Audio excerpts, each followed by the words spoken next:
Kecurangan ini sangat sistematis, tapi eh, saya saksi di MK dulu waktu Prabowo. Jadi saya katakan kalau selisihnya itu hanya 2% pasti kalah. Jadi minimal selisih 75 sampai 7% baru bisa kita inikan. Saya berharap orang-orang yang main curang dulu berpindahlah ke calon lain untuk menghalangi kecurangan. Untuk menghalangi kecurangan. Dan begini, kecurangan ini sebenarnya fokusnya hanya 2 provinsi kok. Jawa Timur, Jawa Tengah. Hanya dia di situ permainannya. Uh, enggak, itu kecil. Yang paling puncak kecurangan itu hanya Jawa Timur, Jawa Tengah. Jadi saya berharap bapak-bapak yang punya keluarga kedua provinsi itu, teleponlah mereka. Negara ini bisa selamat kalau kalian menjadi baik. Kalau Solo nggak bisa diperbaiki ya nggak apa-apa lah. Tapi daerah lain yang diperbaiki. Jadi maksud saya karena puncak kecurangan hanya 2 itu.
Pak Said tadi ada yang ditanyakan juga tadi, mungkin ingin ditambahkan oleh Pak Said.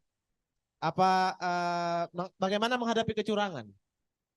Apa mungkin PBB ikut campur dengan adanya independent observer? Saya kecurangan ini sangat sistematis, tapi saya saksi di MK dulu waktu Prabowo.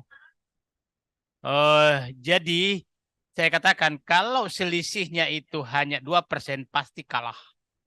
Jadi minimal selisih 75 sampai 7% baru bisa kita inikan. Yang kedua, saya berharap orang-orang yang main curang dulu berpindahlah ke calon lain untuk menghalangi kecurangan. Untuk menghalangi kecurangan. Dan begini, kecurangan ini sebenarnya fokusnya hanya 2 provinsi kok. Jawa Timur, Jawa Tengah. Hanya dia di situ permainannya. Enggak, itu kecil. Yang paling puncak kecurangan itu hanya Jawa Timur, Jawa Tengah. Jadi saya berharap bapak-bapak yang punya keluarga kedua provinsi itu, teleponlah mereka. Negara ini bisa selamat kalau kalian menjadi baik. Kalau Solo nggak bisa diperbaiki ya nggak apa-apa lah. Tapi daerah lain yang diperbaiki. Jadi maksud saya karena puncak kecurangan hanya 2 itu. Bapak dan itu bayangkan sebagai ilustrasi saja. Waktu Sudirman Said dengan Ida Fauzia di Jawa Tengah, itu dapat 43% melawan Ganjar, incumbent. Tapi pada saat Prabowo, masa di bawah 10%. Oke. Jawa Timur, masa di bawah 20% Prabowo. Dan itu lucunya 2 provinsi ini diumumkan terakhir. Jadi saya pikir bapak-bapak semua pusat perhatian hanya 2 provinsi. Jawa Timur, Jawa Tengah. Jadi itu sebenarnya, nah saya anggaplah kalau tadi berhasil menyingkirkan penghalang itu, karena penghalang ini pasti bermain lagi di situ. Bermain lagi di 2 provinsi itu. Saya kebetulan mutar hampir seluruh Indonesia, saya melihat 2 provinsi ini memang yang menjadi ini berat. Jadi kita jangan nggak usah ngawasi Sumatera Barat, nggak usah ngawasi Sulawesi Selatan, nggak usah. 2 ini aja dia di awasi Pak Kiai tadi. Kalau kami sama Sulawesi Selatan amanlah kecurangannya. 2 ini saja yang dua provinsi ini yang. Nah, kita senangnya bahwa penguasa dua provinsi ini sudah sekarang menjadi oposisi. Jadi mudah-mudahan mereka saling mengawasi.